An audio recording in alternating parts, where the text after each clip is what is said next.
Welcome to Basketballheadzz Live. Rusty.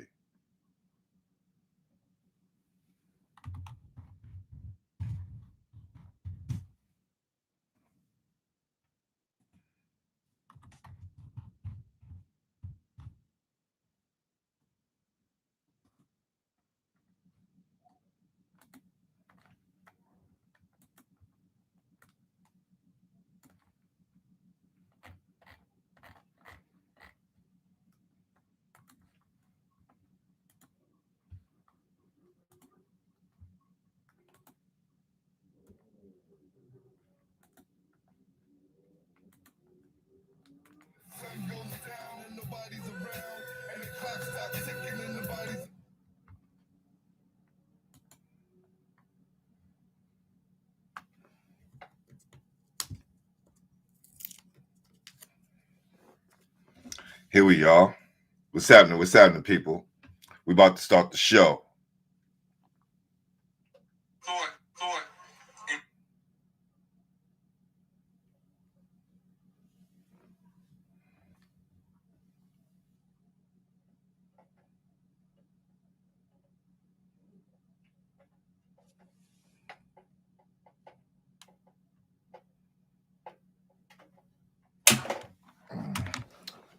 Hold on for 1 second.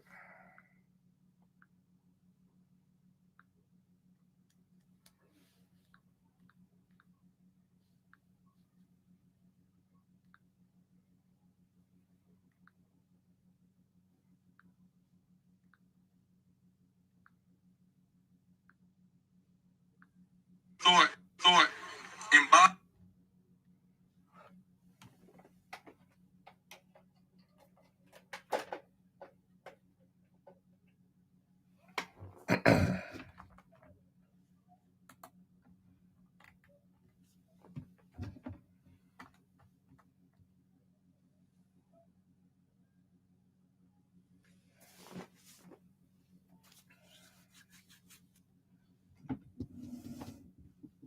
Welcome to Basketballheadzz Live. I'm your host, Glenn Pooh Harding. We're back. That's right. And tonight, we have a very, very special guest. This basketball head comes from a legendary basketball family that has been putting on for Brooklyn since the early 80s. And when he came around in the 90s, this basketball head exploded on the scene. Coach Tiny Morton said this guard was the toughest of all his guards competition. An all-city super explosive guard from Paul Robeson that made his mark under legendary coach Larry Majors. Rest in peace. After high school, he attended Mississippi State for 2 years before transferring to the University of Arkansas, where he put himself in a position to become a professional basketball player. This basketball head made his NBL debut with the Wollongong Hawks. I'm killing them words. He scored 27 points his first game. Before he was done, he was NBL's most valuable player for the 2010-2011 NBL season while playing for the Wollongong Hawks. This basketball head registered a career highs, 27 points, 4 rebounds, 13 assists. 13 assists. Man. So, without further ado, help me welcome to the show, Paul Robeson, legend, Arkansas Great, and MVP of the NBL, Coach Gary Ervin. Y'all ready?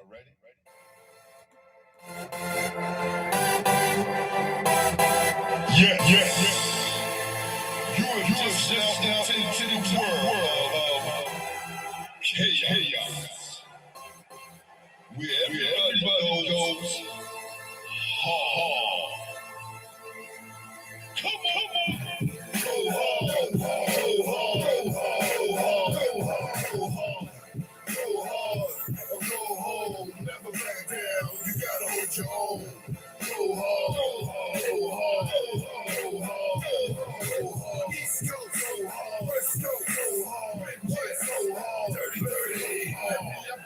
Everybody get online, buy your tickets, cause the game about to start. No time to kick in. Rush to your seats, step inside my arena. Lace up my sneakers, change up my demeanor. The coach put the plan to... What's up, King? What's up, man? How you? I'm awesome, man. I'm just getting up from a long nap, man. Almost overslept this one, man. But you know, I wanted to get some rest, man, because we've been off for a minute, and I wanted to pop off. You know, coming back after the Labor Day holidays with you, my brother, because you ended my summer the same way. And that means on a good note. Nah, for real. For real. And I want to jump right into it. You know, I wanted to save it to the end, but I want to jump right into it, man. That last game at Gersh, I think, sent ripples through the city for what you did in that game and how your performance was. And knowing the backstory now that I'm hearing from other guys, because I've been talking to other guys, and it was like, yo, G. Erv was hurt all summer. I was like, oh, because I came down to Duncan's Delight. It was cool. Something was off. Then I saw you again, and I was like, nah, this ain't the same G. Erv. But, you know, again, different games, different performances. I'm a ball player. I know how I go. But what you did that day, I'm talking about, it inspired me, my brother, knowing all the struggles you have been, you know, going through with your injury, and then now seeing it live online and what you're going through, brother. I just want to say salute to you, and man, congratulations on a hell of a career. Like, you know what I'm saying? I know it's not over yet, but for how I started and the place that you put me into as a ball player, as an OG that go out and enjoy good basketball, man, you took it there for me, man. You know what I'm saying? So definitely salute to you, man. Real talk. Appreciate it, man. I appreciate that. For real. I definitely appreciate that. I mean, I come from the era of no excuses. Right. You know what I mean? But if you're stepping on the court, you got to be able to perform. You know, and I could have done it. I could have been more aggressive, but at the end of the day, it was pick your spots, you know, and that's what I did. And that's what I wanted to do, leave it out on the floor, regardless. I was hurt, no matter what, leave it out. I ain't want to make the excuses, oh, I'm hurt, so I can't play. Now I'm going to play through it. And you know, so crazy, I didn't hear that to the end. Like, dudes wasn't saying it early on, like, yeah, you know, but they also wasn't knocking you either. They wasn't like putting your name down. So that was good. I just know I wasn't seeing the same G. Erv that I was used to seeing, you know, coming out and watching you play. But you solidified all of that for me, man. You know, for sure. So now, after we got all that, let's jump right into the show, man. Who introduced you to the game? Besides my family, Superbug. He's from Guyana. He's my best friend, one of my best friends. I was doing everything else but playing basketball. I was skating, baseball, everything else. Right. Playing basketball. Right. And he went away, and he told me, like, yo, I'm going away. And I'm like, what? You're going away? And that's how it came about. Like, yo, bro, I'm going away for next week's trials for Brooklyn, USA. And then I wound up going, and then after that, I just started, you know, to play weekly. Man, Brooklyn, USA. They had a reunion this past summer. You know, your uncles, you know, Jerry Ice Reynolds, Beetle Washington, you know, the whole gang came down. And for me, coming from Crown Heights and moving into the area, I guess it was like in between that at time when Brooklyn, USA wasn't doing too much. But hearing the legacy of Brooklyn, USA, and then catching up on it that day was amazing. Craig Booth did a documentary called Ball Side Middle, where he talks about the legacy of Brooklyn, USA. And I never knew that a black man without a high school education created Brooklyn, USA and Citywide. His name is Lester Roberts. Wow. which he wound up getting later on. He wound up getting his degree and stuff like that later on, and also making sure Ice Reynolds had a place to go down Louisiana after he ran through some bumps at Wisconsin. You know, so all of these things are very important to the legacy. You know, I recommend everyone check out Ball Side Middle, an amazing documentary on Brooklyn basketball. For all of you ball players out there that had the citywide search and was able to play in that tournament, a black man started that. Lester Roberts from Brooklyn.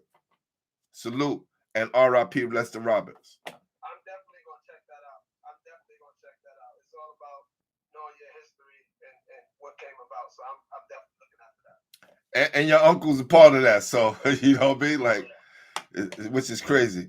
What was like growing up for you in that basketball family, and was it a lot of pressure? I don't think it was a lot of pressure. I mean, just in the simple fact that it was kind of next man up. You know, it was my turn. You know, they kind of seen it. And the real part of it is that Uncle Ross was one of the main factors in me playing basketball and how I was able to get better, making me walk around, dribbling the basketball in my left hand, stopping at every stop sign and doing pull-ups and then doing push-ups. So, like, it all really started with them. It was kind of like you was the next person to, you know, keep the name going. So I didn't feel any pressure. It was more of giving me a guidance and more confidence to understand that you have the tools and we're going to push you to that limit. And that's what they did a good job of, you know, pushing me to not being content. When I'm playing good, you still ain't shit. You know, like you're not doing too good, you trash. Right. Like just the, you know, the regular stuff that you would get to, you know, to understand that you still got work to do. Yeah, man. I want to give a salute to my guy Slice. I see him in building. What up, Slice? A lot of people don't know Tiny Martin's brother actually played basketball. It was nice. He was on the team, right? We all played together. Both Martin brothers was on the team at the same time. It just one was able to stay on, right? But and do great things in basketball. But if it wasn't for him following his brother to Lincoln and getting into that position, we don't know where history will be at right now. So salute to Slice, man. Appreciate you, brother. Facts. So what was was Brooklyn USA the first team you was on? Yeah, the first organized team I was on was Brooklyn USA. I mean, we had our regular stuff in Kiwanis projects or whatever, but it was Brooklyn USA first. And I mean, it's kind of funny because me and Bubba was talking about it, and the actual ref that was repping the tryout was Allen Griffin. Wow. And Allen Griffin said to Zig, I don't know, but he's got to be on your team. Let's think about it. He was at Robeson. Yes. Which I didn't know. Right. As a kid, I wound up following the footsteps to go to Robeson. So it's a coincidence when it comes to that. So I think that was actually another dope, you know, another dope little story, a synopsis about, you know, the game of basketball. Salute to AG, man. Got to come on the show, man. I remember that brother when he was 8th grade doing this thing, leading his way, going to Robeson, man. So definitely salute. And, you know, look, the foresight to see something great. Yep. You know? Respect for that. Yeah, definitely.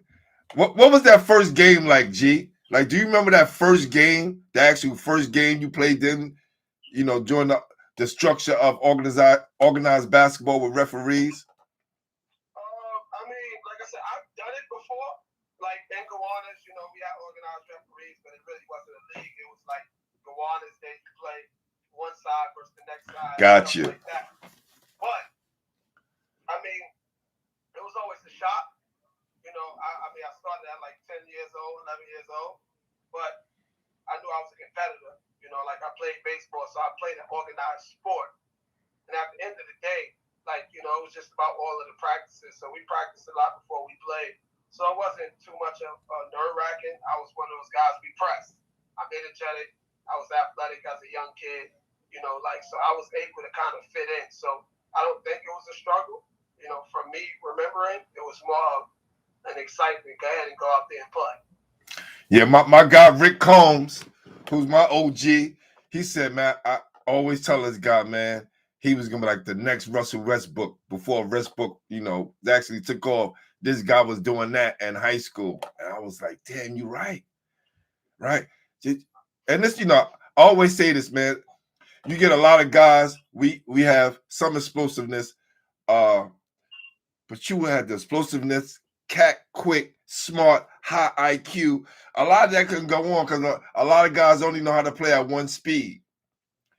And when you start to, change it up, no one can keep up, brother. I'm talking about you was on the island of your own. Definitely remember that. Very young. Definitely. Nah, for sure. That's actually funny because I'm doing a documentary. Okay. And you gotta gather all of the information and stuff like that. I was able to get 2 games. I was able to get the game versus Canarsie when I had 56 and I scored 30 points in 4 minutes and 40 seconds. And it was a long time ago, so I didn't really get to see it, to really understand it, to cherish it, because I was just playing in the moment. But now, as a person that's wiser, that knows the ins and outs of the game, I just kind of told my brother, who always be like, yo, bro, you always been a humble, cool person. And I told him, I'm like, when it's time to talk about this part of my documentary, I'm not going to be humble. Only because I've done it for too long, and now I'm seeing it. So I got to see some things to where how I approached the game and some of the things that I was able to do that people kind of took for granted. The jump shooting and all of that. I was making 4 to 5 threes a game. And that was something that I knew and that people didn't know, that when they actually see the documentary, they see me pulling up on 2-on-1 fast breaks for threes. You know what I mean? That a lot of people that at my age didn't understand that. It was only the people that was kind of at a certain level or was taught the right way that was able to do that. So, that's one of the things that I actually understand now watching it. You hear the stories, you can understand, but it's yourself. But now watching it and visioning that as a player and as a coach is a different ballgame. Yeah, it was only a few of you guys who was able to pick your spots on the court. You just didn't go down and shoot shots just to shoot shots. You could tell you was practicing those things because they were just so precise. The moves were just so precise and so accurate. And when you finally pull up, it was the finish of the product. You get what I'm saying? No, I definitely get what you're saying. A lot of kids, and I tell a lot of kids that, it was a couple of years ago when you guys had Khalil at NAS. And I'll be on the sidelines and people will be saying, he's just shooting from the same spots. He's going to the same. And I say, what you want him to do? Those are things he's been practicing. That's my bread and butter. You know what I'm saying? So you was doing that years ago, before even people knew what a Khalil Bradley was. Yeah. So, man, I can't wait. That's gonna be awesome. Who was the best guy in the neighborhood at the time when you was coming up? And what up, bro? And Gowanus? Yeah, I'm gonna have to say my brother. I'm not gonna go against that. But I was still younger. Right. He was a different breed. You know what I mean? But it's ins and outs. Get people that go right, get people that go right, and right. People that go left. He shifted to the left. But just like another person from my neighborhood over here, his name is KB. Kwanzaa. He was different. He was totally different. Handle, jumper, tricks, however you wanted. So I was able to watch him. You know what I mean? He's kind of, I'll put it like this. He's, for some people that's watching, he's Butchie to Coney Island. Got you. Yes. Yes. Wow. You know what I mean? He's that person. You know what I mean? He's nice, he's a mentor, but I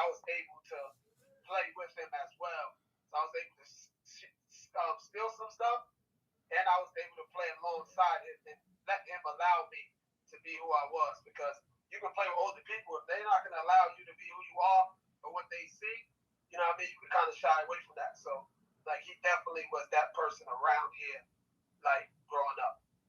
Yeah, I get that from a lot of guys, you know, that being a rite of passage for the young guys to be able to play with the older guys. Find your place and be over the, and then after that, you're going to have to be able to stay on the court. Because if you lose and no one picks you, if your game haven't developed, it'll be frustrating. Everybody goes through that, finding your way, being able to stay on the court, and then be able to get picked after that. So those are the measuring points before you start to, you know, go to high school and do these other things, go to these camps. It's the same thing. Putting yourself in a position and be able to stay on the court and play. No, 100%. 100%. 100%. I definitely agree with that. And knowing you had a background of baseball, like 90% of the ball players who come on here who didn't start off at basketball, it was football, baseball, basketball came later, which I find very odd for a lot of us ball players. And especially somebody that was in a family full of athletes. Yeah. Right. Like, it was kind of shocking, but I think it made it a lot more worthy, you know, when it comes to it, because it was the last sport that became a love and a passion compared to my first sports, which was baseball and football. That once I was introduced to something else, I was able to shift and fall in love with it. And I'm just happy that it was basketball, because no matter how good, you got to think about it. Speed kills anywhere. Kills in football, kills in baseball. You know, yeah, and controllable speed. Because, you know, I had some guards who played at one speed. You'd be like, yo, slow down. You're going to crash. You know what I mean? So look, hold on for a sec. If I can find. Oh, okay. I like to show people this, right? Because, you know, you said you come from the football, right? Me as well. I started out playing football. Actually, I went to Lincoln to play football and only tried out on the team because I didn't want to ride the train by myself. Appreciate the flowers. Oh, for sure. Yeah, like, you see this? The Heisman, when I was like 14, quarterback. Oh, no, that's fire. So I went to, that was my dream, to be a quarterback. Nobody was playing. I know I wasn't playing not high school basketball. 83, Lincoln, #1 in the state. What I'm doing, going to tryouts. Yeah. So, but that competitiveness of football. What position did you play? I played quarterback and wide receiver. Like, I swapped between the few. Damn. Could you imagine you being like Mike Vick? Because that's what I envisioned. Who the hell is going to catch you? And if you had an arm and you could pass, dangerous. That's where some of the toughness, I guess, come from. Like, actually being able to play football as a young kid. You know what I mean? You got to be tough to do that. You know what I mean? So it's already installed. I mean, I'm a project kid. I come from poverty. We only know how to go hard. That's right. That's the name of the theme song. You're right. Yeah, it ain't no cool. Like, we don't really know what cool is. It's like, you gotta get it. You gotta grind. You know, now it's get it out the mud. But I mean, that was, you know, something that was an old fact. We come from the water fountain with the green stains on it. You know? You gotta put your hand. You gotta put your hand on it for it to come out. You know what I mean? Like, so, like, wow. It's rules of survival, man. So that was just something easy. So was the Allen Iverson connection? Tell me something about that. Man, that's idol. That is my idol. You know what I mean? Like, that's a person that, I mean, besides Isaiah Thomas, but, you know, like, I was able to see a lot of Isaiah Thomas, but Iverson is who I grew up on. You know what I mean? Like, so he's a guard that was quote unquote undersized. You know, he wasn't really a point guard, they would say. He was a scorer, just like how I was. I was a scoring guard. You know, I played with that attitude, that aggression, that athleticism. So, like, it's kind of a comparison of something like he was the number one draft pick. So, why not, you know, make your game fit, you know, fit his style? So, like, I needed it. I wanted to do that. I thought that coming up, you know, in New York City, it's all about toughness and being grit. So that's what he did. So I was able to kind of quote unquote mimic that. And it showed improve, man. Like, definitely, like Slice said, talk about that girls championship game. Like, the mental toughness. I saw the football player. I saw the guy who was determined to have a great game no matter what. And it was one point, I think towards the end of the game, I think you hit a shot and you turned around and you gave this like magnetic smile. Like, it was just like, told you, G. I knew you still had it in you. And I think you was talking to yourself. It was just, it's something personal I know that ball players go through. It's not about the crowd. It's not about look at me, look at me. It's about, damn, all these years, I'm playing with the best of the best right now, and I still got it. Like, can you believe that? Was you thinking that? I had a whole different mindset. My whole different mindset is that you got to think about it. First game in Gersh to start the opening night off. I had a game winning N1.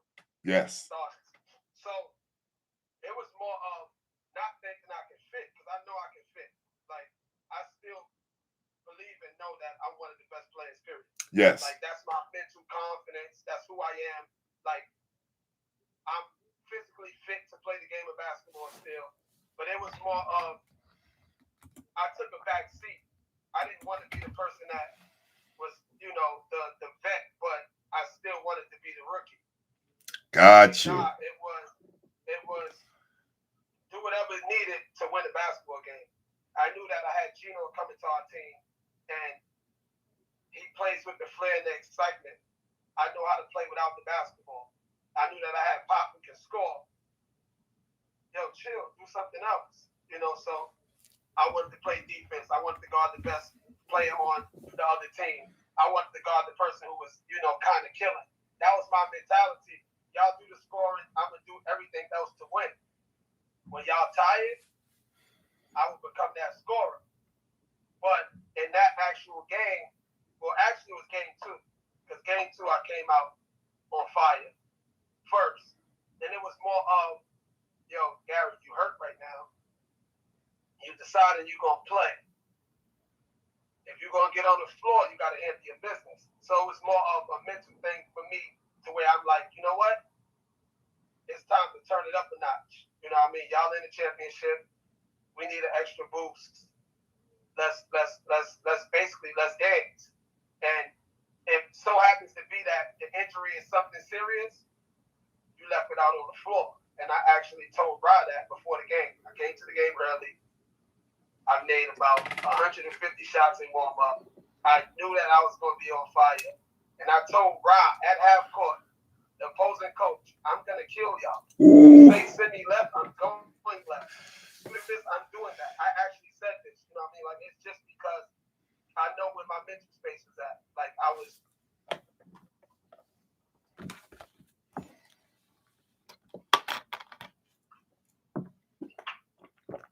Can you hear me still? Yeah, I'm here. Yep. Good. Okay. So that's what happened in game 2. But the game Slice talking about game 3, it was just actually bruh, it's 1-1. I was walking in the park. I was walking in the park. I said it earlier that day. I told KB, person that I told you who was one of the dudes that we looked up to. Yes. I'm just like, yo, bro, I'm leaving everything I got on the court, win, lose, or draw, and I could walk away. I could walk away. Like, I don't have to play. I could walk away. If I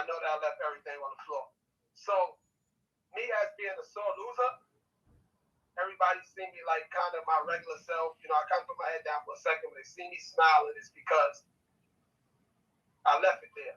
You know what I mean? Like, you can only do so much. Basically, really on a broken foot.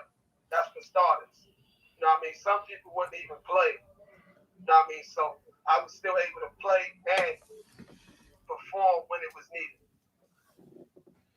A broken foot. Now, you know, I have that whole game on my YouTube page. If you ever want to check it out. I seen it. Okay. I seen it. I wouldn't have known. Remember I said injury. I didn't know the full extent of it until, of course, later on I start seeing the pictures. The way you played, brother, I tell everybody, go back and watch that game and tell me if you can see Erv had a broken foot or not. And it was that game, you know, which I watched back, and I remember that moment when I forgot what the play it was, but as you was running back, you kind of smiled. Like towards the end of the game. And that moment, you left it all on the court. So that's the sign of greatness. Those are things that documentaries and movies are made of. It's crazy, man. Slice, run it back. Run it back. So now we're gonna get in, move on a little bit, move back a little bit so we can move up. Did you go to Robeson because A, it was the old Alexander Hamilton, B, because Coach Majors, or C, all of the above?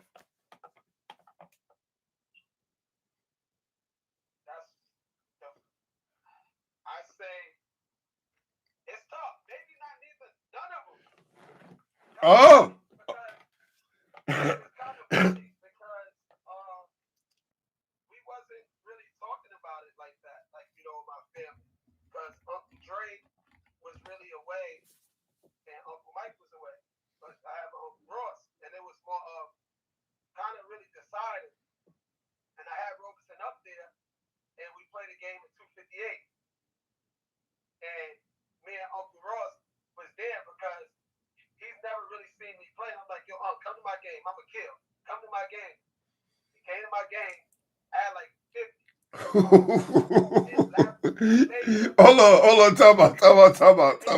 Hold on. I'm gonna let you finish. But I love the way when my guys come up here and they say, like, and I had 50. Like, that is regular. Fair. 50. How old were you at this time? I was in 8th grade.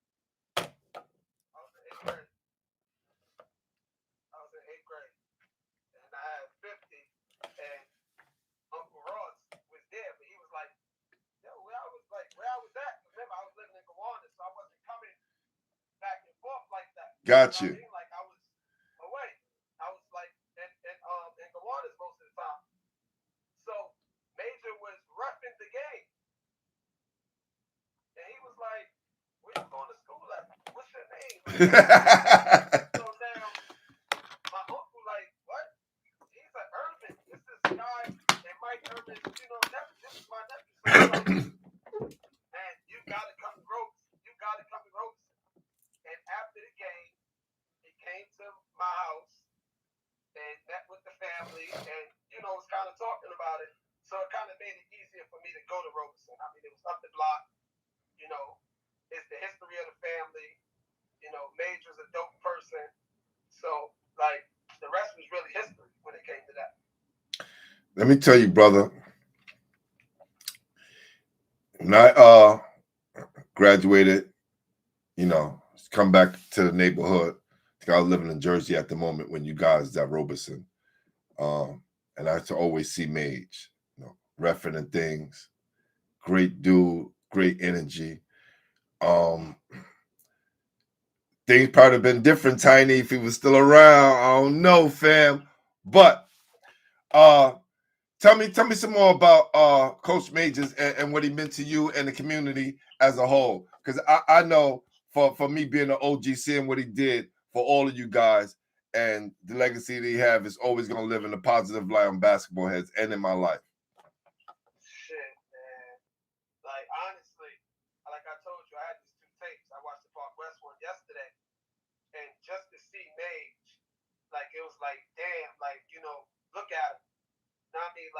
was a father figure, and I had a father.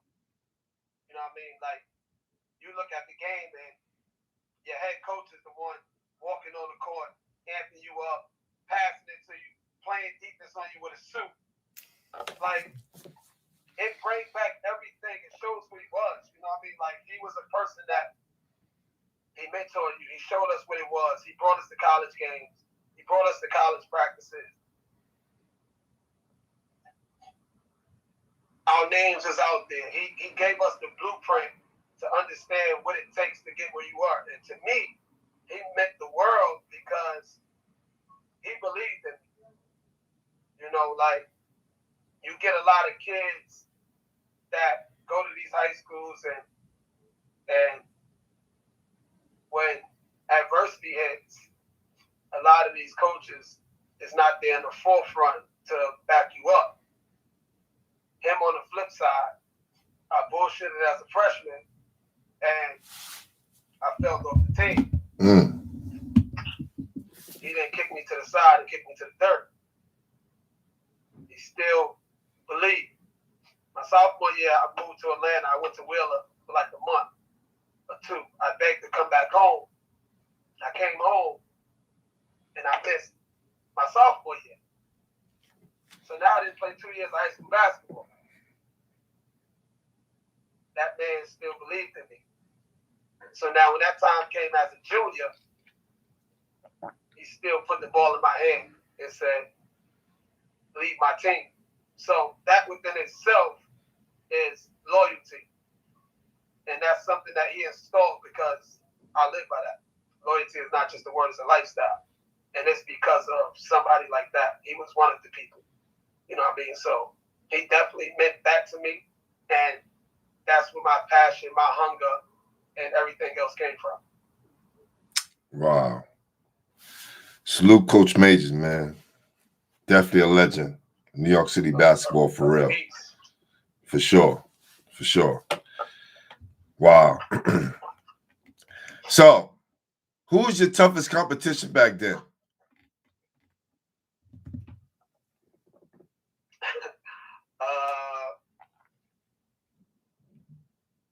Humble. To be humble. Go. We're gonna let the beats out. We're gonna let the beats out in a few minutes, especially in this next question. To be humble. Sebastian. But the most underrated one, who the one who I think was the most would probably be to me is Showtime Darryl Hill. Had him on Showtime. Yep, had him on the show. NYC point guards, please stay and don't leave, bro, because I really have a conversation that I'm waiting for it. So now that the person could come out, because I'm not going to be humble when I start talking. It's just because it's just needed. So please don't go nowhere. Facts. Now, saying that, right? I think I was having this conversation with Tiny, and he said, you was one of the reasons he had to get Eugene Lawrence on the team.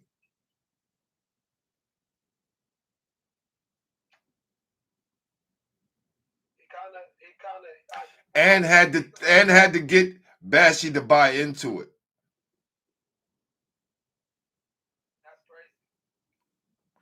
That's crazy. Yeah, man. Yeah. You've been doing some things, brother. Now, we're going to get right to it, right? Because I know it was a moment where you felt like you were the best in the city, right? Flat out. Care who was doing it. You was numero uno. And I know every guy has to feel like that at one point. Who ass did you bust that solidified you to being king of the city? Dropping 50 points in the 8th grade. I bust everybody ass. Like, honestly. And that's kind of a part of the documentary that I'm gonna break out of the humble stuff, but I did it from ground zero. You know what I mean? Like, I did it from ground zero. Talk that talk, G. Like I didn't come into high school with the household name. I didn't come as, you know, a top 50 player. I grind for it. You know what I mean? Like I didn't really headhunt, but I knew that I had something to prove. So every time I got on the floor, I proved that. And the biggest is I guarded everybody that was supposed to be nice. But when it was time to guard me, everybody shied away from the competition. And that's what kind of bothers, because I hear the you know, it's always great to do the comparisons, who's the best New York City great, who's this person, who's this person. You got Kenny Anderson, you got Stephon Marbury, you got all these people, you got the Sebastian Telfair, you got everybody. And my name get mentioned, but if a person actually realized what I've done, they would give me a little bit more respect. And like I said, I didn't really understand it until I started getting film for these documentaries to see what I did. Like, I played Park West, and I had 42 points. I had Robeson's last 30 points. And the funny thing was that if I didn't look at the game, I wouldn't have known. I would just know that I had the last 30 points. I didn't know that I subbed out the game in the third quarter, and we didn't score for 3 to 4 minutes of a basketball game. You know what I mean? Like, that's wicked. You know what I mean? Like, how does a team not score? Like, they didn't score. So we only scored 30 points in the second half. I had all 30 points in the second half. All of the points.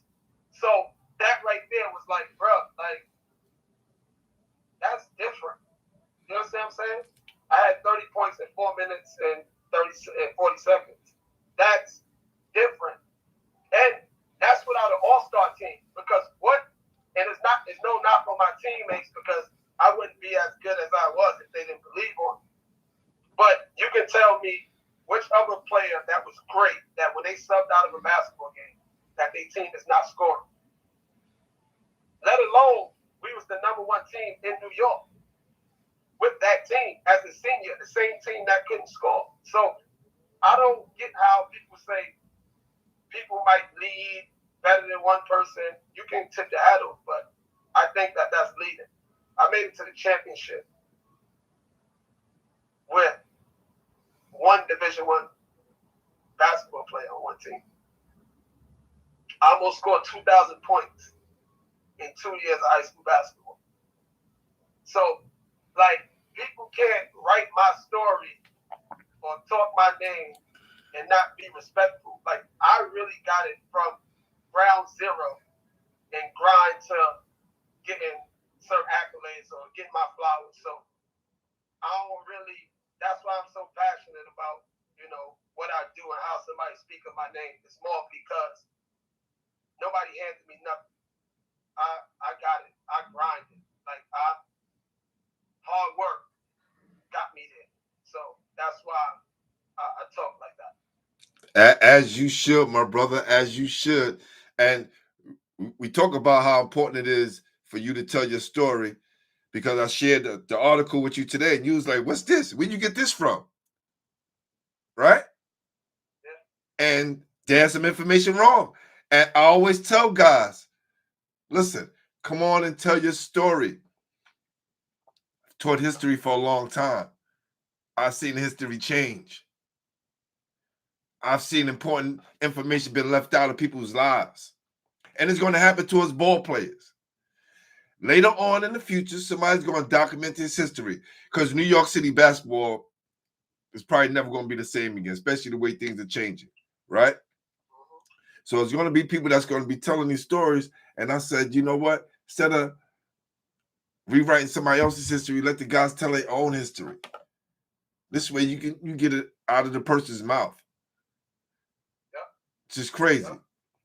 So all you young guys, all you guys who stop playing ball and don't feel like your story is important, because what I run into a lot, not a lot, because the guys are usually willing to come tell a story, But for the most part, it's some dudes, a patch of dudes who still caught up on why they didn't make it. Or people don't want to hear my story. And I say, what? G, how long? Every time I saw you, I was like, yo, G, we got to get on. We got to get on. Right? And I don't think, and I would say now, because the energy, and of course, you're getting older, you go through things, you realize, damn, now is the time if it ain't no better time than now. And now you're doing a documentary with, that's the icing on the cake right there. And I also would suggest, I help promote it with you. Those games, you can have viewings. Come watch greatness. What up, family? Yeah. That's crazy. I want to see those games. I want to be able to sit down and go, wow, this is crazy. Because a lot of those games gonna get lost. No, you're absolutely right. And I think it's important because a lot of these kids are misled when it comes to hard work. You know, like everybody is telling these kids, I don't know, everybody's got they eat the cool pill. But, like that's some good shit. The cool pill. New York City is grit. You know what I mean? Like New York City is tough. Like we don't bow down. And that's some of the stuff that I'm not seeing no more. And that's the reason why I really wanted to come back and coach. So that they can see that. Like I had a after I played, you know, I kind of seen in my chat with my young kids, my high school team, they're speaking. So we had to, you know, have a game, and I just asked them, like, yo, did y'all see the game? And a lot of them said, yeah. And my thing is like I told you, I'm 38. Do you see how hard I play? Forget anything else. Forget the points. Forget anything else. Do you see how hard I play? So if I can play that way at 38 with nothing to gain or nothing to lose, you can do that to get where you want to go.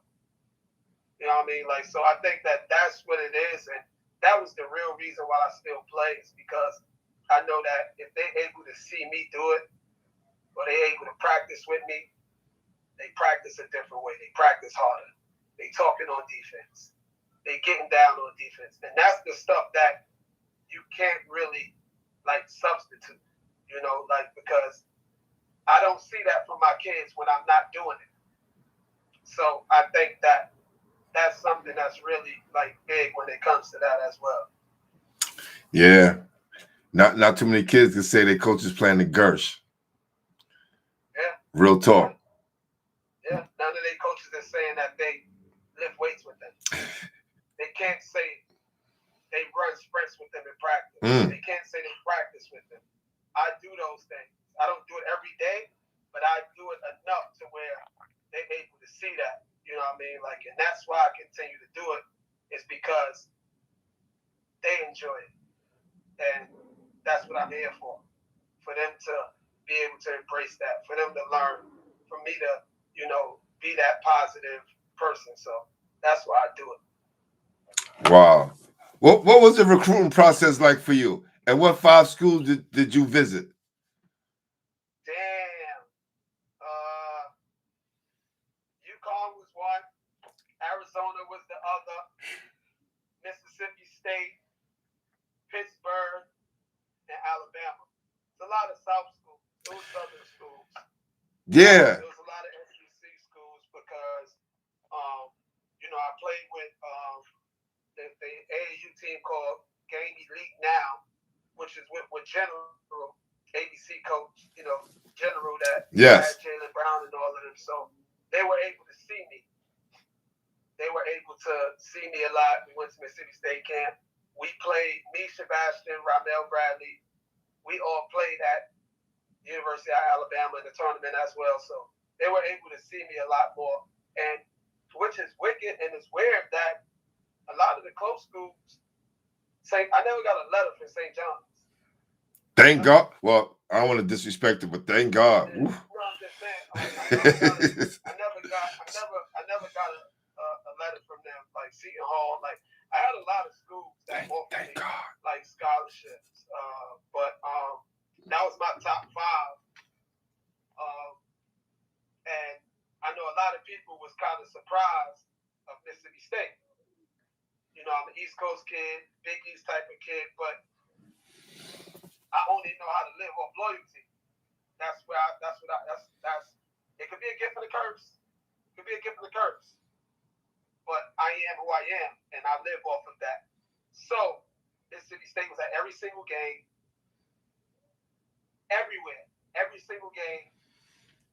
I had the coaches at 258 in the heart of Bed-Stuy at half court with weed smoke all over the park. Right. You know what I mean? I had a coach. I told the coach I was going to work out in the park at 6 in the morning, meeting Taekwon and, you know, a couple of my guys. By the time we got to the park at 6 o'clock in the morning, I didn't even know he was in New York. He was sitting in the park at Broward Park reading the newspaper at 6 in the morning. You know what I mean? So that right there. If that right there don't tell you, you don't get that. Hold on, G. Let me just say this. For you guys, none of y'all coaches, college coaches, are coming to the hood 6 o'clock in the morning to watch you practice. 3 o'clock, 4 o'clock in the afternoon at your school, safe zone. Do y'all hear what he's saying? These coaches showed up to 8 ball at the park before he even show up. That's huge. And the amount of schools that you've been recruited by. First of all, always say the New York guys have a tough time in conferences like the SEC and Big Ten. Jerry Ice Reynolds and yourself, because not only when you left Mississippi State, you went to Arkansas. Yep. What made you stay in the conference? Because that took guts. I stayed because I think it was suited for my game. You know, I really didn't care to come back home to be close. You know, because of, you know, a lot of stuff that going on in the neighborhood. Yep. You know, getting caught up in the mix of, you know, just kind of hanging out. You know, just the regular normal stuff that could get sidetracked. So I thought that, you know, it was better that I stayed, you know, a little bit closer. And the fact that I was having my daughter as well. You know, so, like, there was all of that stuff that was kind of played a factor. I enjoyed it there. I was more comfortable already. I knew the teams. I knew the school. I knew the arena. So I still didn't want to shy away from that challenge, but I just thought that it was a time for a new opportunity, you know, to showcase myself. So I decided to stay. But that's what makes you different, G. Because a lot of dudes would have left that conference. They would have put their tail between their legs, left that conference, went to an easier passage, and thugged it out. You stayed. You showed why you belong in the SEC, and you showed that, you know what, I could become a professional ball player from here. Yeah. Right. And, you know, I can count all on one hand. You, Jerry Ice, Ed Davender. What made me leave? I'm watching somebody ask me what made me leave, though. Okay, yeah, I was going to get into that. I left because, you know, it's a marriage that sometimes it goes stale. You know, like, you know, they wanted me, but sometimes coaches want you to see how you can fit a system or, you know, or fit the team instead of implementing your actually skill set and what you're great at and put that with the team to make the team better. So I kind of felt that I had, like, it was a tug of war. Like, they would let me be myself and they'll pull the rope back. You You know, like, so it was just the thing to where I just felt that I needed a new start. It was dope. We were number 4 in the country. I got an SEC championship, but I need to write my own story. They're like, if it's gonna go right or wrong, it's gonna be because of me. It's not gonna be because of a coach or somebody else determining my success. You know what I mean? Like, so I dealt with it. I respected it, and I just felt that next place. No doubt. And how was your transition from Mississippi State to Arkansas? Was it an easy transition? Because you said you knew some of the arena, you knew the town. I mean, it was definitely an easier it was an easy transition. I had a lot of people that was in the same class as me. They had a lot of athletic bigs, a lot of really good wings. It was just kind of missing another point guard. You know, so it was one of those things to where they play up tempo. You know, you go 94 feet. You know, like Bud Walton was super crazy. One of the best arenas I ever played in. So it was just like, you know what I mean? Like, they welcomed me with open hands. I was recruited by Ronnie Thompson, John Thompson's son. Mm-hmm. You know, so, and it kind of was when I was transferring, it was out of the two.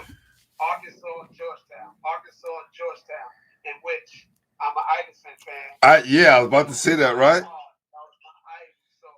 you know, it was kind of things where I just say, you know what, let's just get it done. You know, who was your best teammate in college overall? So. That's a great question. Overall,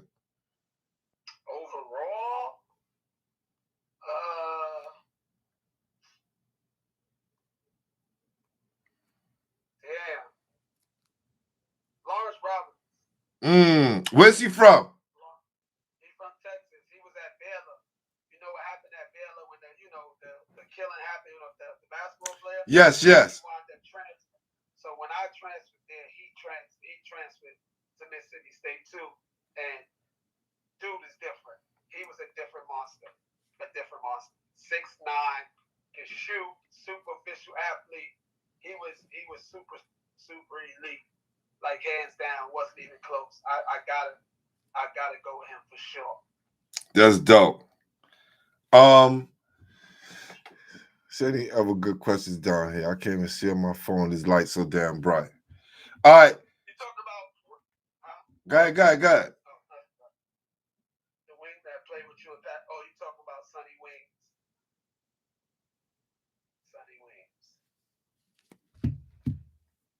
What was it like playing against Sebastian? That was you sent me a thing? Yes, I sent you your picture. My artist just sent it. I'm gonna look at it. What was it like playing against Bashy? Oh, that's fire. Yeah, it got you and the dog, and it got you in the background. Oh, that's fire. I'm definitely gonna take a look at that. And I'll pick up the original this week. And I have a flow that I still gotta get out to people, but you definitely get yours because you close by for sure. Look, Slice asked that question that he wanted to answer, so I'm gonna answer it. It was dope. And it was even better because we were actually brothers and nobody really knew that. You know, like, we spent a lot of time talking to each other, seeing each other, coming to my house. I've been in Coney Island a few times, but I think it was more of it's crazy because it was kind of like, that's my little brother. He has all of the hype, but I'm gonna get the best out of him because I'm coming to kill. I don't know how to play no other way but to be a killer. So when I came on that court, it was more of a, why are we comparing each other when it's just me personally? It was different levels. And it wasn't because of he wasn't dope, because I just told Jeff today, Bashy is nice. I just told Yes, him today. yes. Bashy is nice. Yep. I just told him that. Don't get it twisted. He's nice, but I just felt that I did more. Like, when it came to it, like, I rebounded, I passed, I was a scorer, and I played 94 feet on the best player. So I didn't really have no days off. Like, I didn't go and say I'm going to guard him today and I'm just going to score. It was, I'm guarding him and I still have to be myself. So I think that people didn't really see that. So I thought that was what I felt when it was out of me and Sebastian. I think that we would have gotten a better story to be told or written if he was guarding me like I was guarding him. Yeah. I think that was something that the people wanted to see. You know what I mean? Like, but we helped each other because I made him have to play a certain way. He said it out his mouth. Who's the hardest guard you played against? He said me. You know what I mean? Like, so he played against a lot of people. He was on the tote boat with a lot of people. He said me. And it's for a reason. You know what I mean? Like, so that's dope. But it was always good playing against Bashy because we was bringing New York out. I don't know who else done it, but we sold out the garden. Yeah. We sold the garden out. Yeah. I don't know who done it. Nah. That was huge. That was huge. Yeah. I was just watching his documentary, Through the Fire, which I think is still one of the dopest documentaries ever done in basketball. And that story is just so amazing. And then to see him transcend to the next level. Whereas with you, 10 toes down, hard work, missing school, had to reclaim yourself, had to get back to the status where you know you belong after being away from the city. It wasn't easy. It was a constant battle, a constant climb to get where you need to go. So nothing was given to you, brother. Nothing. His name is Timmy Bowers. Who's that? He asked me who was the other guard that was playing with me at Mississippi State. It was Tim Bowers. You guys pressed a lot. Yeah, all day. How was your relationship with your coach? Like I said, Mississippi State, it was, kind of shaky, but everybody else, it was a good coach. I mean, like, we had good relationships. You know what I mean? Like, because at the end of the day, I just wanted to work.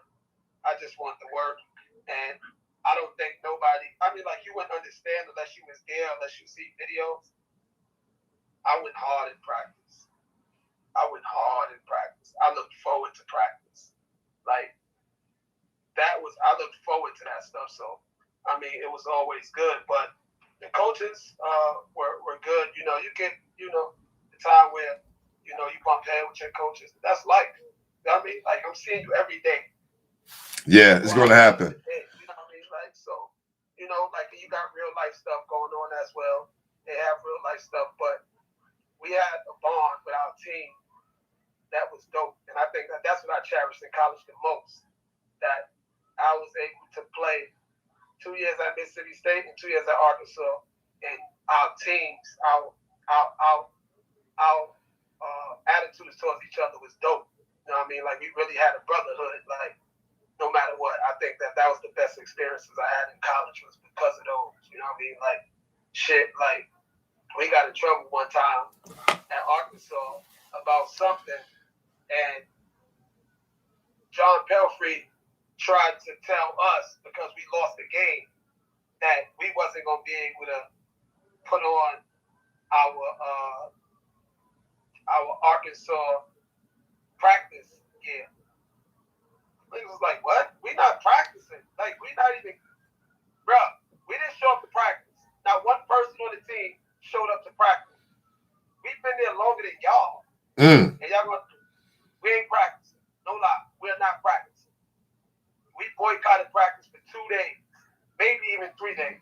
Everybody calling our phone now, we're not going. So when we had to practice, we all went to each other's house and we stayed in the room and chilled and talked about it. I think that was probably one of the dopest things that ever came about when it came to a team. And then when we decided that we went to the arena for practice, they had to talk to us, and that's what they said. Like, that was different. You guys decided that y'all wasn't going to do it, and y'all did it as a team. It wasn't like one person came to practice or 2 people and the rest didn't know. None of y'all showed up. That's the sign of a great team.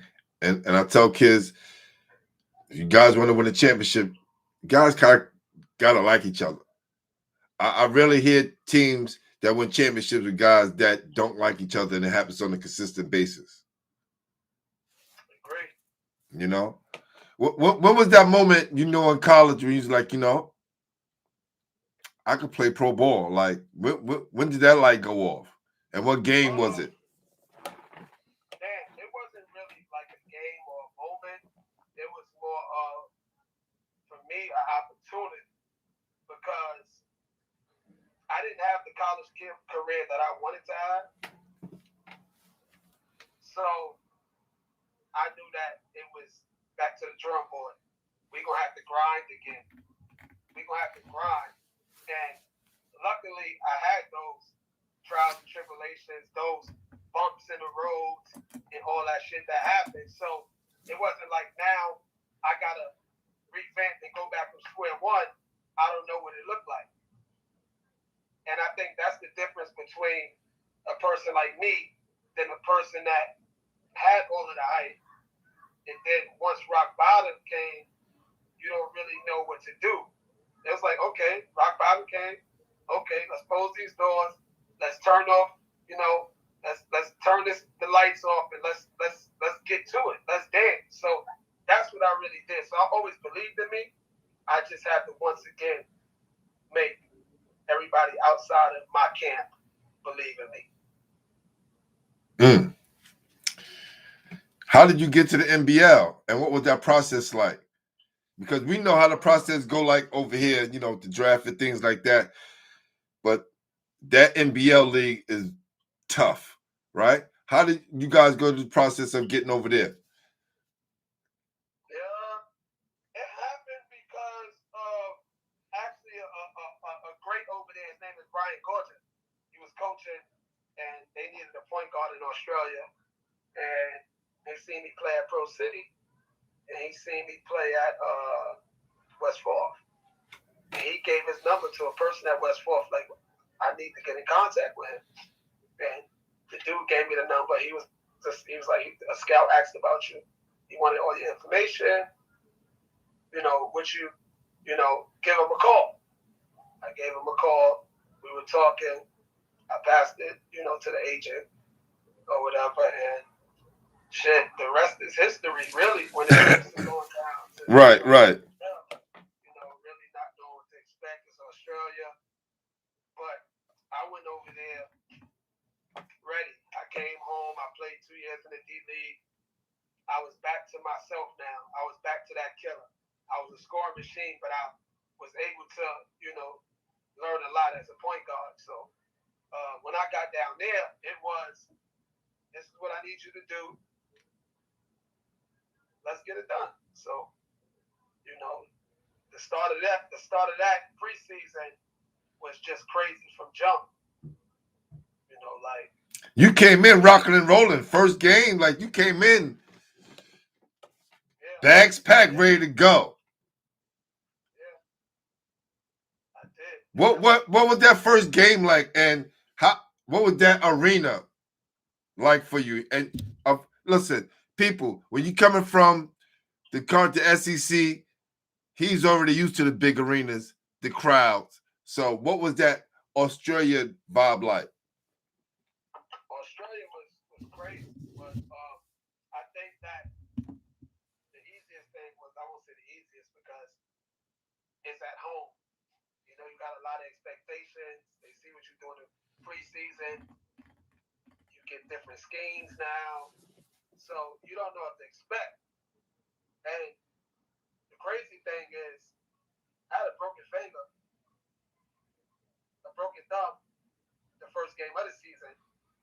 shooting hand. So I couldn't really get a feel of the ball, but the excitement was there, the buzz was there. I don't really want to say jitters because I came out a certain way, but it was more of an excitement like you're a pro. They're going to allow you to be who you are. Right. This is a chance to really showcase your talent and show who you really is. So that's what that was for me. Like, let's get it done now. Right. That first game was crazy. OD crazy. The crowd was crazy. We won that game, and I had like 27. 27. Were you 27 at the time? I don't think so. I'm not sure. I don't even know. Right? Because I'm back on that page again. I'm back on that page. Yeah, I don't know. It says his debut for the Wollongong Hawks at age 27. He scored 27 points in his first game. Yes, I was 24, 27 will be 3 years after. That's correct. And then they said Ervin registered career high 7 points. Now, how you go from he just opened up with 27, right? Yeah, so that was prior misprint. Here's what people need to understand what that means. What you mean? Say that again. Oh wait, talk about being a pro and the way you needed to conduct yourself to have longevity. All right, I'll get to that once. Yeah, and then the 13 assists. Yeah, that was with 27 points, fam. Like this what we talking about, being that combo guard, right? That guard that can give you points, but also make his team better. A lot of dudes can't do that. Yeah, and you got to think about what you got to think about overseas. It's not like it is here. You got to actually get an assist. Like it got to be a pass and catch and shoot. You can't pass one dribble shoot. You can't pass one dribble layup. No, that's not an assist. No, you gotta get the assist. So it can't be a dribble. If you dribble, your assist is done. So that's more like however many assists over here. That's like 20 assists. Like it's a different ball game when it comes to that. Damn. People don't understand. Like, nah, I can't throw it to you. You shot. Yeah. Nah, that's not an assist. So just imagine, shit, in your prime. Yeah, that's like easy 20. It's like almost 30 assists if you really on our side. Yeah, you can't do that. You can't do that. I do wanna address the talk about being a pro. Yes. We can get right into that.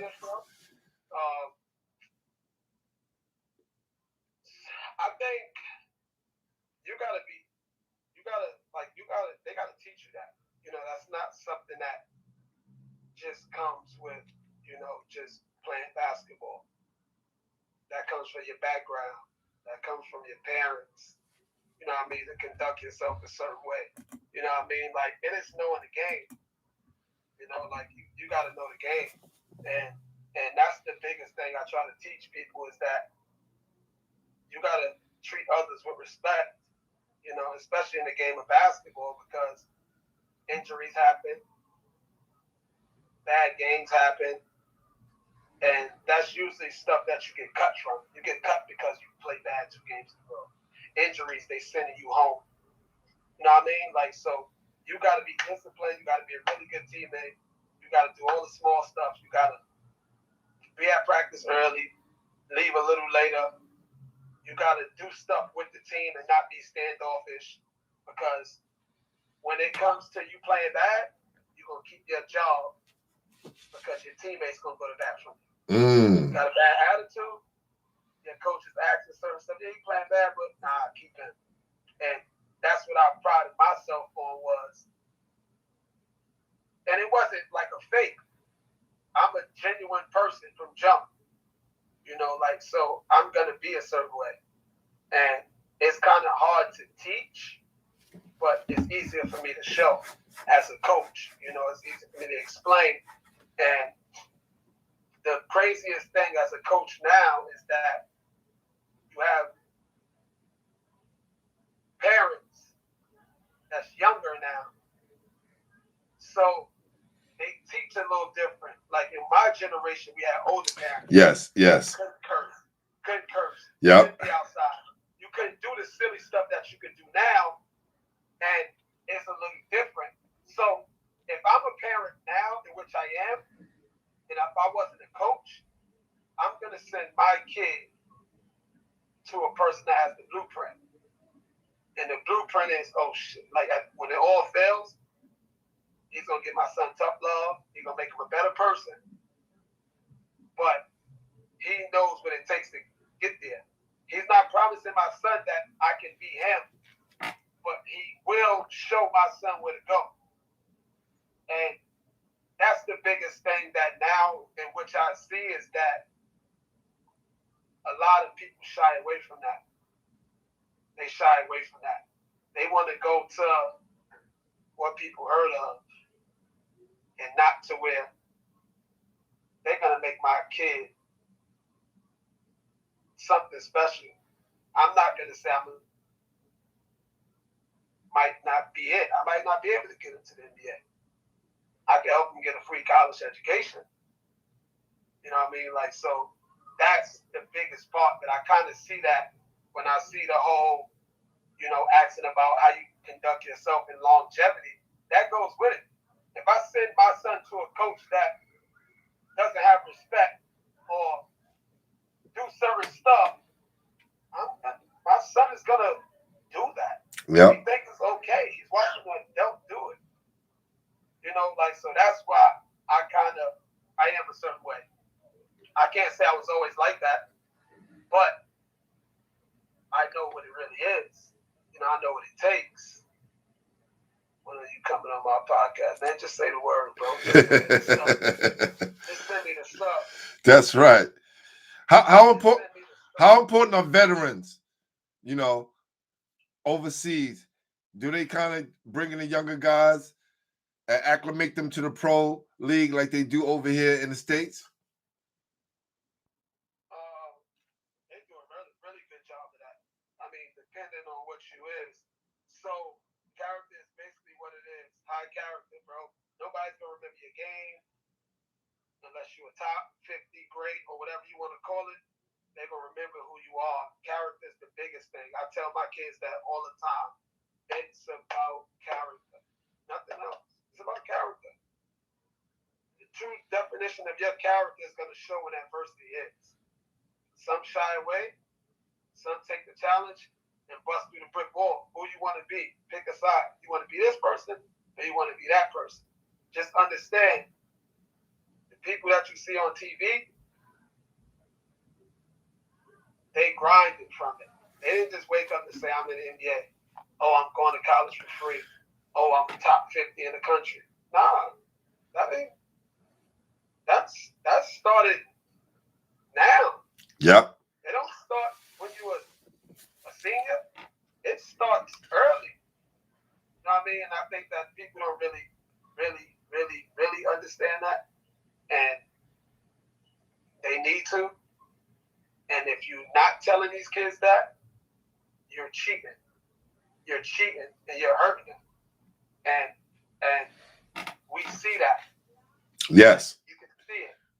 Like I watch and we looking at all these people that's in New York and they got highlights up and they got this up and they're not going to college.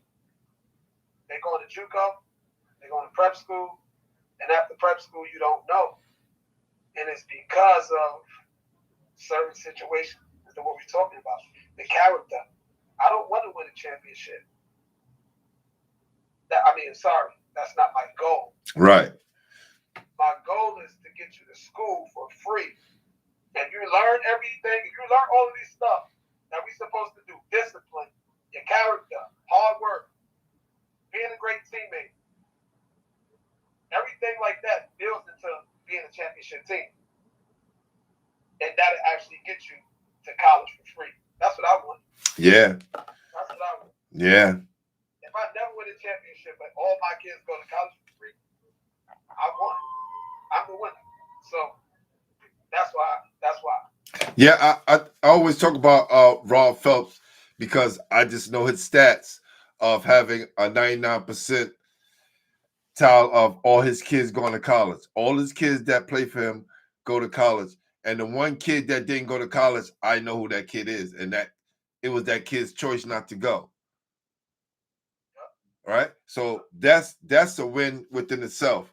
And it's happening right here. And then you have people who maybe win a lot of championships and all of their kids don't go to college. Right? So it's a gift and a curse. Now, let's go back to you. Maybe I'm gonna answer him and then you get to it. I didn't go to the McDonald's game because I didn't reclass and do a junior year and a senior year at a prep school. I was a 5th year. No, he asked me that. Oh, because I know this is news to me. Yeah, so you cannot do a senior year in New York or any other state and then go to prep school and do your 5th year and play in the McDonald's. Oh, no. You have to do it. Yeah, you got to do it in 4. Yes. That's why.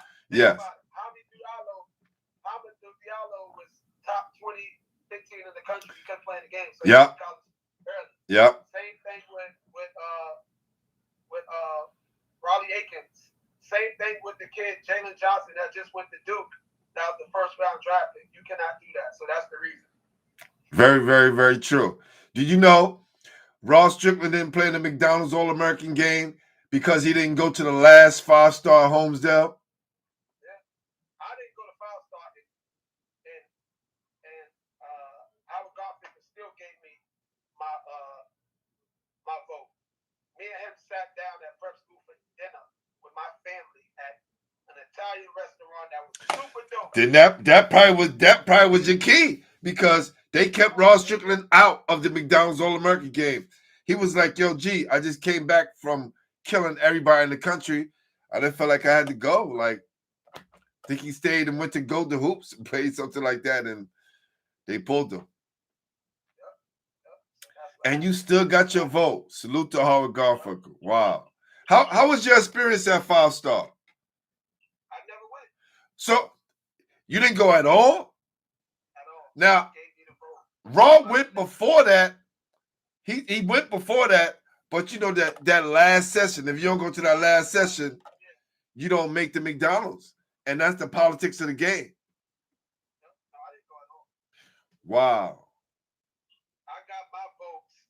I played against Malloy in the scrimmage game. Because remember, Jack Cameron had a vote.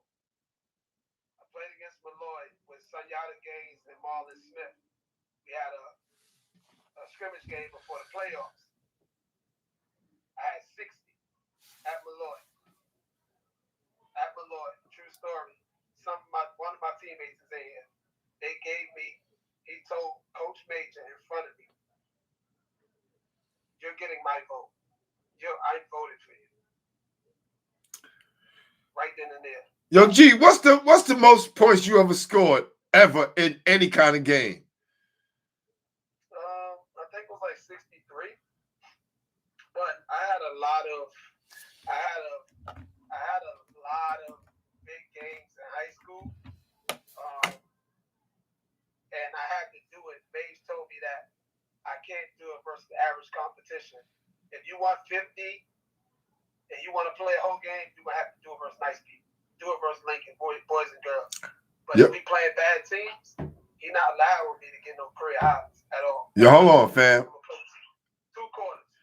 You had 50 on Lincoln? No, I didn't have no. I'm saying that's what I had 50 on. No, I didn't have 50 on Lincoln. I think I had like 33 on Lincoln. Still, what the fuck? But no, he wouldn't allow me to play against teams that wasn't good. I'll play first quarter and third quarter, and that's it. Or some of the third quarter.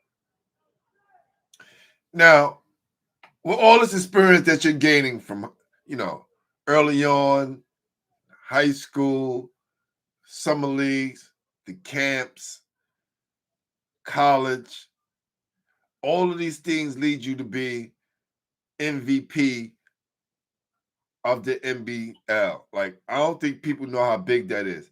I know that you, D-Mac, and Corey Williams, the only 3 guys from New York to win MVP. It's probably more, but those are 3 that I know. Yeah, it's only 3. Man, you're in the class by yourself, man. What was that year like?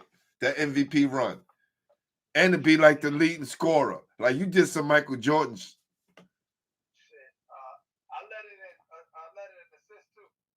Yes. I let it in assist too. Like I said, I felt like high school again. You know what I mean? Like I felt like high school. Like I told my brother the other day, I don't think nobody had a better high school career than me. That's me. Only played 2 years, almost scored 2,000 points. And I averaged 17, 9, and 9 as a junior, and 30, 10, and 8 as a senior. But I didn't have a great college career, but not a lot of people had a better pro career. Facts. My big bro, Circus, love you, bro. So like I like I said, like when it all down and I was able to relax, I was able to see that. But that year the NBL was just, I took the league by storm. My confidence was crazy. You know what I mean? Like I didn't have to think about the stuff that other people think about when it came to injuries and not, staying and being a bad teammate or not getting paid on time. Everything was taken care of. So like I was able to just play basketball. My teammates believed in me. The coaches believed in me. It was just go ahead and hoop. And the crazy part is that I got hurt twice. So like I missed a few games. I played hurt to where I had to play and still perform. It was. Let's not get it twisted. I'm not Kobe. I'm never gonna be Kobe.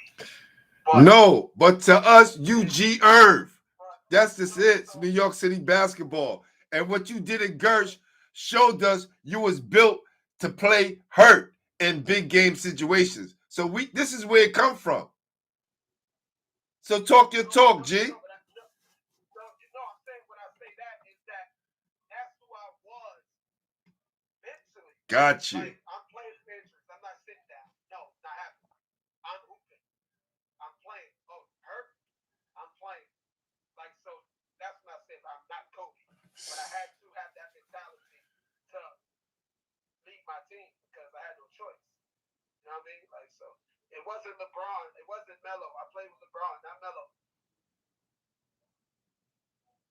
Was that game in IS-8? You're right. Was that the IS-8 game? Nah, he's talking about the Jordan All-American game, the classic.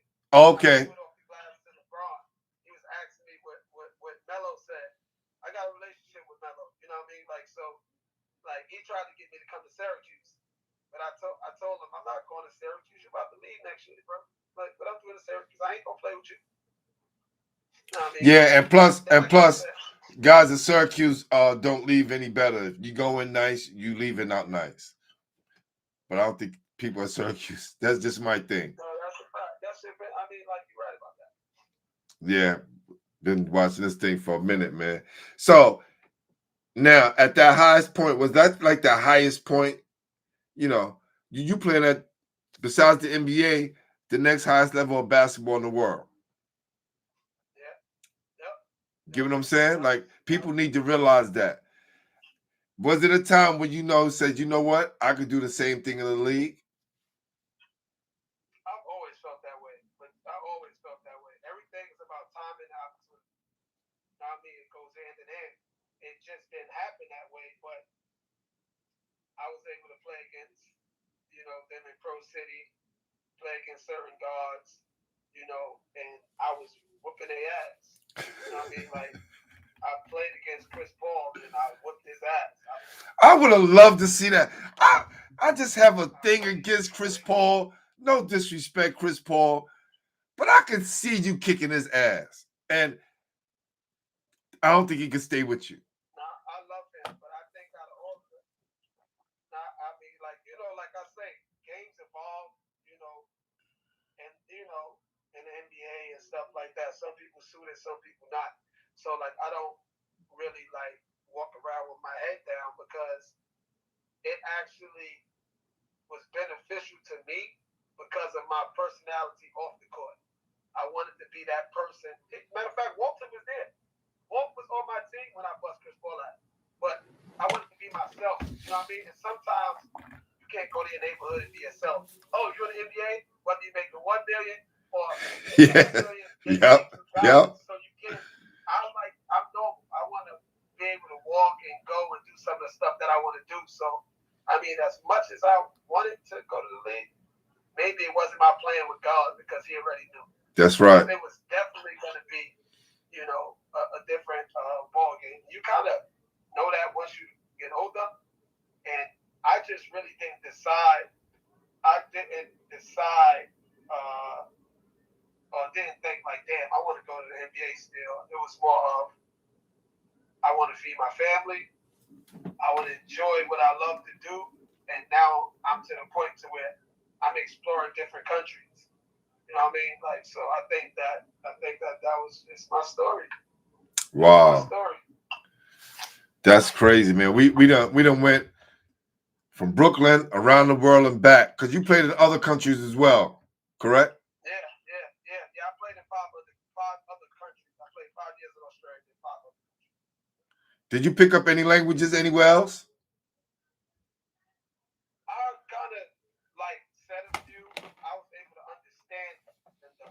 Like I could say certain stuff in Russian, but I was able to understand what they were saying to know if they're talking about me, whether it's good, bad, or indifferent. Right. You know, stuff like that. But yeah, I learned some stuff though. But yeah, I mean, we had Kim Hampton on here, and she spoke like about 6 different languages. I was like, damn.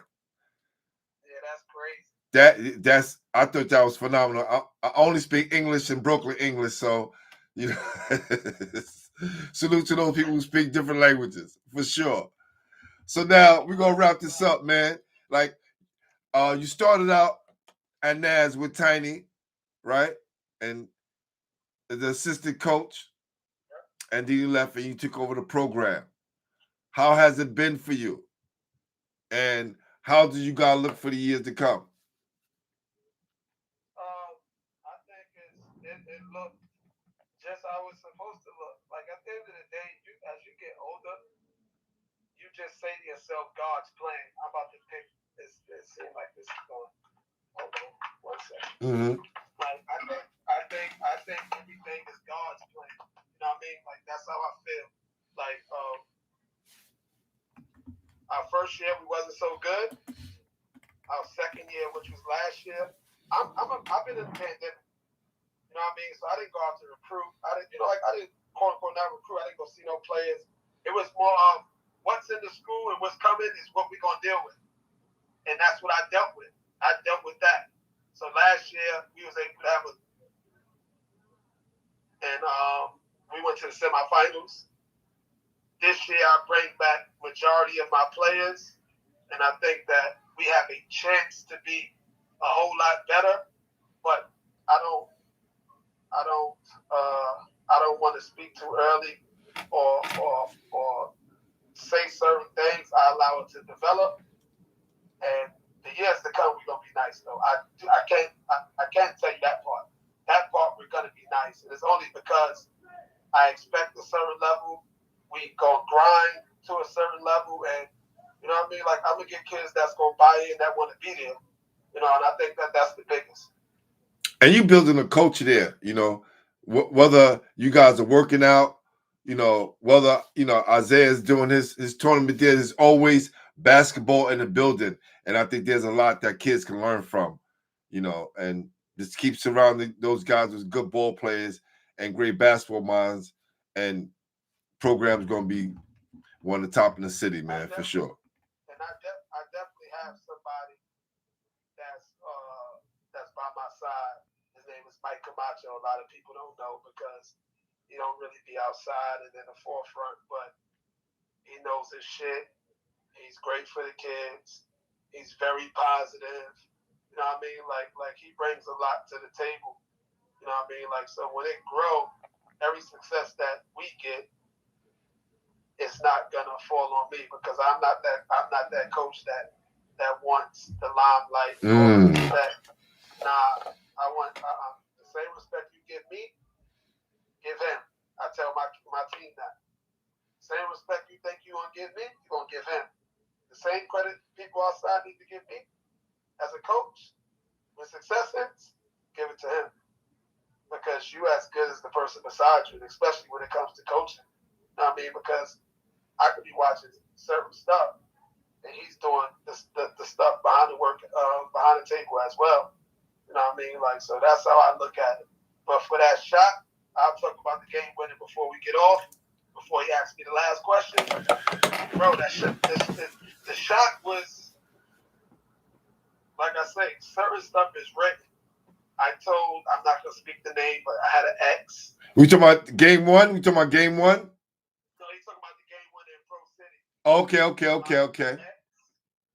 My ex, thank you, brother.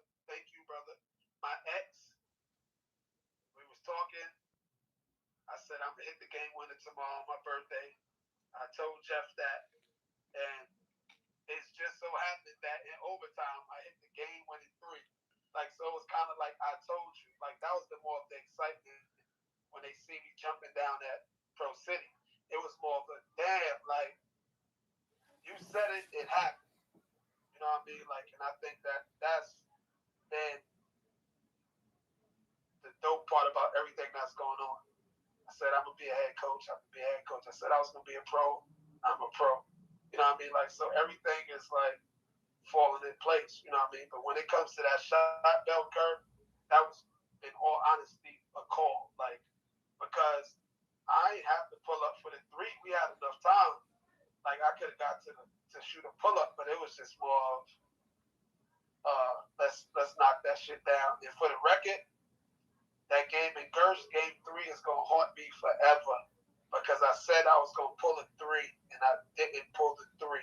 So that one haunt me. So I said I was gonna do it in Pro City, and I didn't. But in Gersh, I told them that I was gonna shoot the 3 and go for the win, and I was feeling it, and I should have shot it. So that's how that goes, bro. When it goes wow. Pro City and Gersh. So like the gift and the curse, man. What you say you're gonna do, believe it and just do it. Yeah. Because that was one time I second guessed that shit, and I'm so mad. Wow. You said that to the crowd. He said that. I said it. I walked in and said I'm going for it. And it's just that he was still close enough, so I couldn't get the 3 off. So that's why I'm kind of mad. But that's crazy, man. Nah, that's awesome, man. Now, with you playing this summer and you being the, having all the experience that you have and being the OG out there, you know what I'm saying? Tell me, what was it like playing against these guys? Like, I spoke to him today, right? You had Kadar Edwards, who had a hell of a summer, right? I keep forgetting this guy's name, but they call him Deadpool. Yeah, Deadpool. Yes, I think Alan Thompson. Yes, Alan. This dude is. Let me tell you, I like you, man. I'm a jump shooter, man. I love dudes with sweet jump shots and could put that ball in the hole different than everybody else. So salute to him. Rashid Dunn, right? And then Thaddeus Hall. Let's talk. Thaddeus was on your team, correct? Yeah, correct. Yeah, young guy, a lot of energy. We spoke to him after the game. He said he was playing injured as well. Do you think if you was healthy, you guys win the game? No question. No fucking question. Thanks, brother. Appreciate you, bro. Appreciate you. Yeah, no, most definitely. Like I said, I know me, and I'm not guardable until I put my guard down. You know what I mean? Like, so I don't know if people really understand what I'm saying. That was deep, brother. Like, if you can say that again, because that probably flew over a lot of people's heads. You know what I mean? It's just like, you know, kill is kill. You know what I mean? Like, so if you ain't being you and keeping your guard up and being a killer, once you relax, that's how the streets are, right? Yeah. When you relax and you doing a lot of stuff, when you relax to think that you're untouchable, that's when, you know, it happens. So that's what it is for me. Like, I'm unguardable until I put my guard down. You know what I mean? Like, and I live by that. I haven't seen anybody that stopped me from being who I am. And that's the same thing that you're going to hear in the documentary. I don't really want to, I can kind of give a part because I didn't do the part yet, but that's part of the part.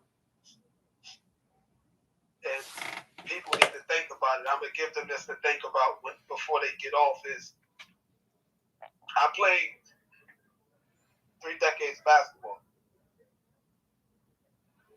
I never ducked rep.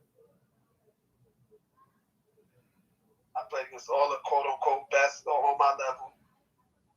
I either bust your ass or you play solid and it was a solid game. There was no debatables where anybody can get on the internet, can get on the phone, social media, wherever you want to go and say they bust my ass. I don't have to name call, but I'm just telling this for a fact. I've killed every single person that people respect in the game of basketball that's in my age group, or maybe a little bit older, or maybe a little bit younger. Hear it loud and clear. No one has bust Gary Ervin's ass. No one.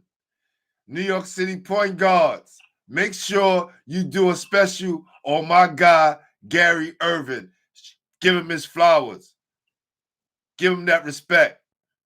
One of the top point guards in New York City history. That's right. So now, we want to get into this, brother. Top 5 ballers this summer, in your opinion. Top 5, top 5, top 5, top 5. I mean, I can only go Gersh because I haven't. I mean, I've seen a few places, but I can only say Gersh. Okay.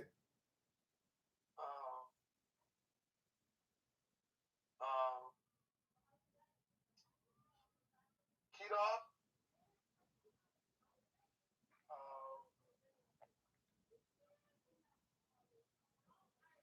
I'm still saying Gino.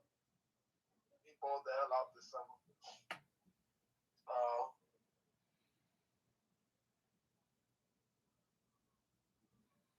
Damn. I don't know. He said I need his top 5 Brooklyn point guard. Excluded. I got you with that. I don't know. I think everybody played pretty well. I think that the person that was underrated. Isaiah played really well this summer to me. Yes. Wilkinson. I really think that people really underestimated. And he should have got more credit with Thad Hall. Yes. Yes. Second best team. We was the second best team in Gersh. Arguably the first best team when we had everybody. And in Duncan Delight, I think he had like 20-something. I think that game when I showed up, he had like 20-something in the first half. Oh my God. But what he did in Gersh was dope. He averaged 20 plus. We wouldn't have been almost undefeated without him. Beach ain't too good, bro. No. Deadpool was solid. Nobody besides Kedoff just stood out on Yes. Bell because they're a well-rounded team. You know what I mean? Like it ain't fair. So like if I was playing like in my prime, 25 points, 23 points, they're not gonna respect it. It's respected now. I can't score 25. Niggas will look at me like I'm crazy. Right. You know what I mean? Like, Right. But now it's accepted for people. What made Kedoff so different though? When it came to his, because he's playing on the Sean Bell. They're a really good team. And his energy, his motor, how he was getting it everywhere. You know what I mean? Like, so he can't get 40. He can't get 40 a game. He can't get 30 a game. Because they have an all-star team. Now, suppose take him off that team, put him on a team when everything just goes through him. Do we do the same thing? He'll score more. I don't say that the winning would probably be the same, but like if you put Keita on my team, with the team that we had at SOG, hands down. Hands down. Because a person like me who takes the back seat is going to feed him. And he gets this from the thing I like about him, because he gets it from so many different areas of the court. Yeah. Yeah. So like that's what I've seen. You know what I mean? Like that's what I've seen. But top 5 point guards ever. Hold on. You can't still. That's the top 5. Nah, go ahead. Because that was one of my questions. No, that ain't. No, he's saying top 5 point guards in history. That was what. I need his top 5 point guards. Is that history or? That's you can do that. You can do that because he must be a fan of the show because he knows it's my top 5 time, and we do this all the time. But go ahead, top 5. You was doing top 5 what? That was gonna be top 5 point guards, New York City history. But Brooklyn, from Brooklyn. He said from Brooklyn. Oh, he said from Brooklyn. Okay, all right, let's do Brooklyn. Yeah, Brooklyn all the time. This is me.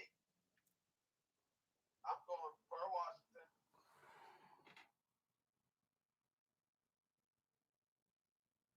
Stephon Marbury.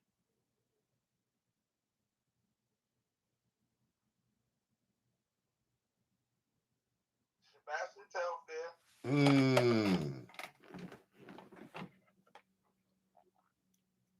Jamal Tinsley. Who we need on the show? Definitely Mel. And probably Ed Cota. I mean, I could be missing. Like, I'm just going off of just. Nah, that 5 is elite. Like I can't. I can't. Like, I could be missing, and I would have to look at a list. But off the top of my head, that's what I would say.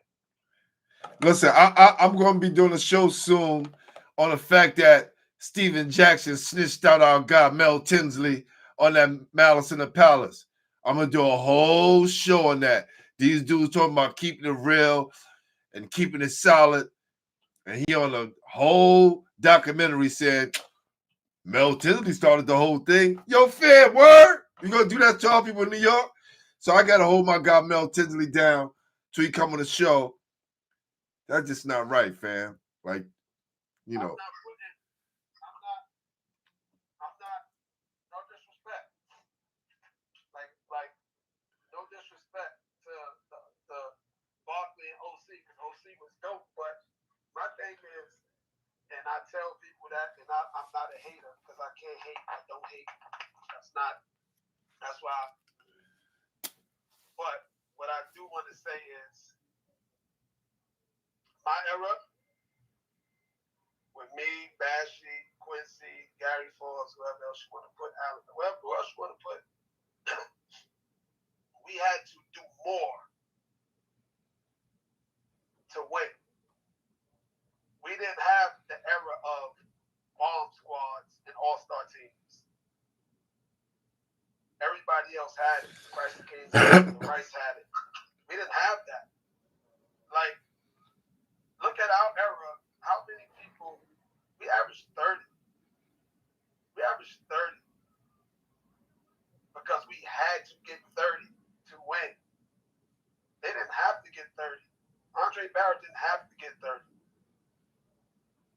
Those dudes probably even averaged 20 or 20 plus, and they still was great.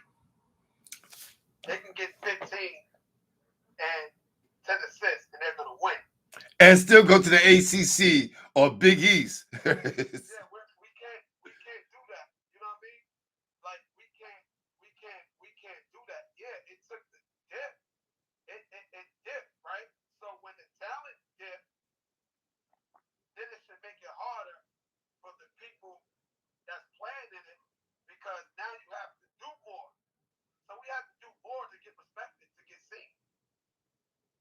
Isn't this? Yeah. Isn't this crazy, G? It's not a knock. Nah. It's Isn't this crazy? Rolando Blackman made it to the Big 8 in Kansas State, being second team All-City in New York City. That's not going to happen today. How many, or in your era, how many dudes second team All-City that's playing in the Big 8? No, they're not playing. Like my thing is the people that was playing second team with us, they ain't even going mid-major. You know what I mean? Like, yeah, it is. I mean, everything changes, but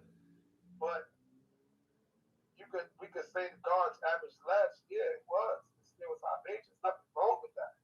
It ain't. But there's a lot of guards that played their ass off because Darryl Hill played his ass off. Like, we really had tough guards. And the people that's older than us, they're not that much older than us. Like, we say eras, it ain't that much of a different era if they're 2 years older than us. We quote unquote are in the same era. Yes. It was just a few years different. Because if you argue with State, and I'm going to say this because they pinpoint three guards. They pinpoint Andre Barrett, Talik, and Omar Cook.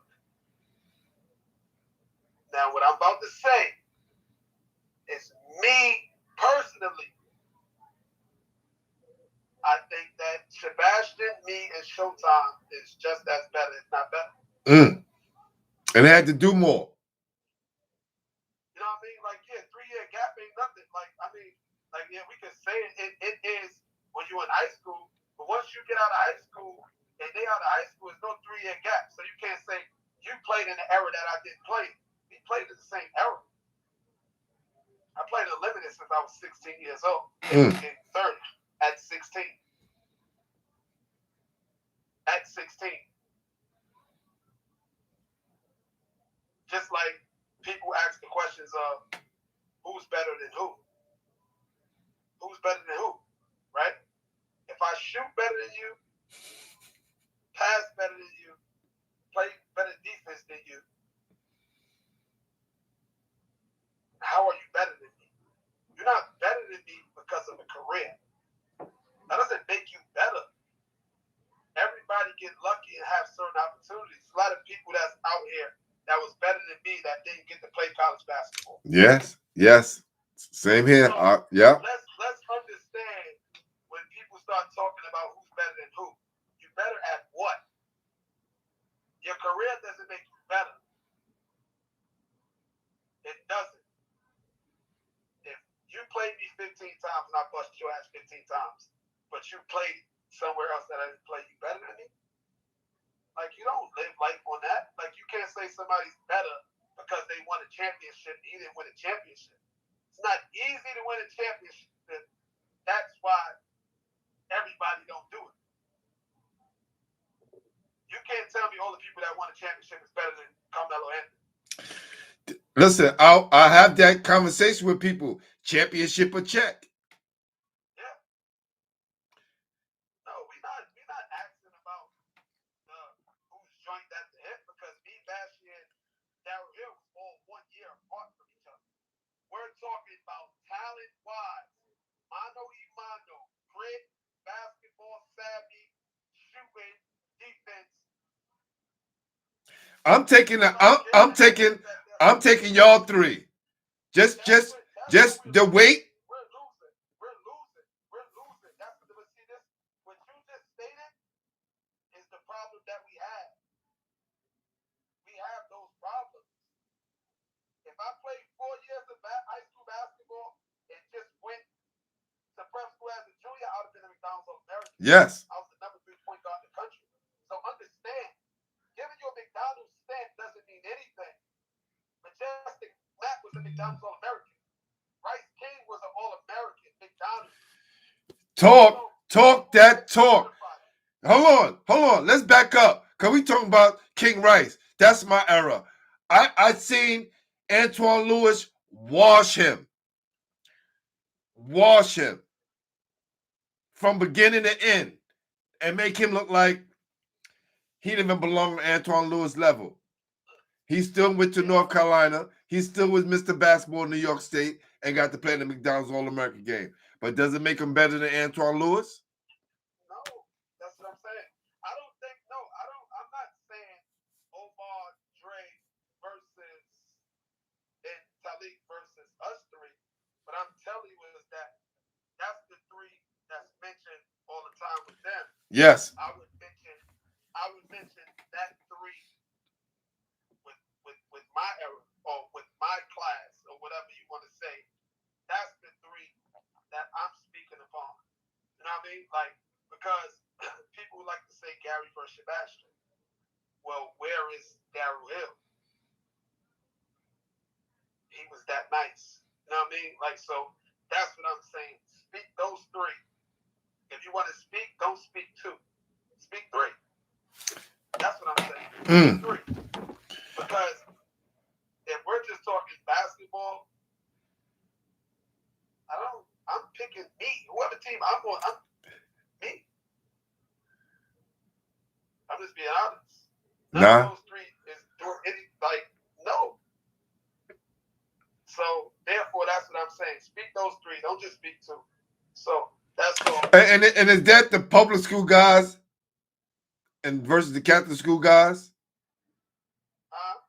Because all you guys with the public school, correct? You show.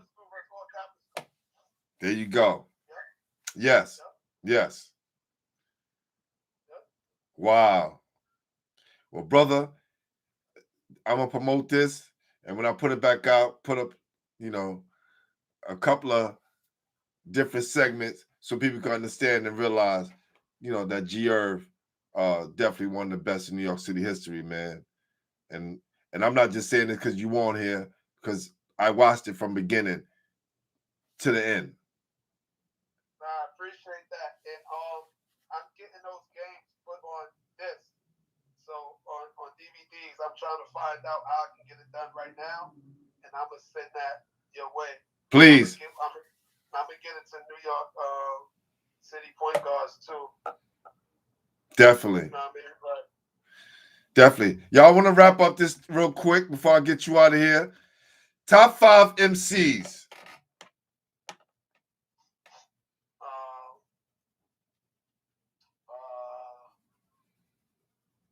Right now? Whoever you think is the top 5. Don't make a difference now, yesteryear. Your top 5. I'm not putting Jay-Z because that's a given. Yes. He's in a whole different stratosphere. I got Jadakiss.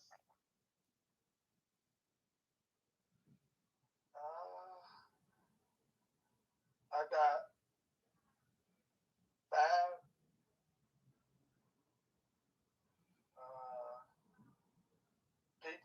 People don't know me when it comes to music. I got Nipsey, but I've been listening to Nipsey before people listen to Nipsey before. Yeah, I was listening to Nipsey from straight out of Slauson. Facts. Damn. I don't know. It's tough. Two more. I don't listen to Nas. Brooklyn dude. I really like Andre. I like Andre 3000. He just killed that Kanye verse too. Yeah. Kanye song. And I'm going. It could be, for me, it could be Kanye and Drake, but I'm putting Drake in there just because it's my preference. Got you. And I'm gonna put this out there. I don't think no one could do a versus with Jay. No one. Sorry. It's just what it is. He can dust dudes off with his B-sides and not even play his singles. So, brother, let me just say this. Been wanting to get you on for a while, have this conversation with you. Still tracking down your uncles because I want to get them on here as well. Dre say he's definitely with it. Spoke to Mike. Love your Uncle Ross, man. Salute to him, man, for being there. When your two uncles left to move out of the state and keep up with you, man, and help you become the player and the man that you are today, man. So I want to give you your flowers. My Uncle Mike is the Ross did the basketball foundation. Uncle Mike is the real GOAT. Got you. When it comes to me as a person, as a teacher, as a father, he there. Everybody had they little pieces to the puzzle though. You know what I mean? Like my pieces to my puzzle was the same pieces that's around, but like they did a great job. And obviously the easiest thing is to say your parents, because they definitely is the blueprint of it. Yes. It's the outside people that probably doesn't have to, that's not given. Those are my people outside, besides my day one brothers and my friends. They gave it. Like, you know what I mean? Like everybody played a piece. Uncle Dre was first. You know, he played his pieces. Uncle Mike just took over. Let me tell you something. Your Uncle Mike is my OG. This is real talk. When I was coming up playing and doing my thing, he always had words of encouragement. He always had words of encouragement. He always would tell me, you know, the things I need to do to get better. But as far as anything else, he was a big supporter in the neighborhood to let you know that you could do the same thing that he was doing, man. So salute to Mike Ervin, man. He's the illest. He's the illest. He one of my best friends now. I appreciate. I think me personally, we always talked about it. This was the best time to get up here. You know what I mean? Like, yes. I don't think it would have been this valuable or this good if it was something that was rushed. You know what I mean? Like, so right. I appreciate it. I can't wait to see, you know, after the fact how it looks. But thanks again, and you already know you always supported me, and we gonna talk. We gonna be at the game, so I'm gonna see a lot of you. For sure, man. Salute to everybody. Say what's up, especially Uncle Mike, man. Tell him I said what's up. Tell him Pooh said thank you for everything they did for me coming up, man. I appreciate them. Appreciate you too, man. Thanks. No doubt. Salute, my brother. No doubt. Oh, man. This is awesome, man. Listen, there's nothing like having a conversation with guys when you see their progress from beginning to end. I'm lucky enough to say that I've seen a lot of guys come up in this New York City basketball game, especially those who are coming up in Brooklyn. Gary, class act, good brother, always respectful, always has a smile on his face. If you know G and you see him, the first thing you see is his smile. But you already know he a beast on that court. And nothing be played with. So we happy to give him his flowers tonight. Let him know he's definitely one of the kings of New York that did it the right way. So salute to you, my brother, and everything that you stand for, your family. Salute. Flowers goes out to you, brother. No doubt. All right. About to wrap it up. I'm your host, Glenn Pooh Harding, and you've been watching Basketballheadzz. We got some good guests coming up soon. So y'all stay tuned to the official home for New York City basketball. Peace.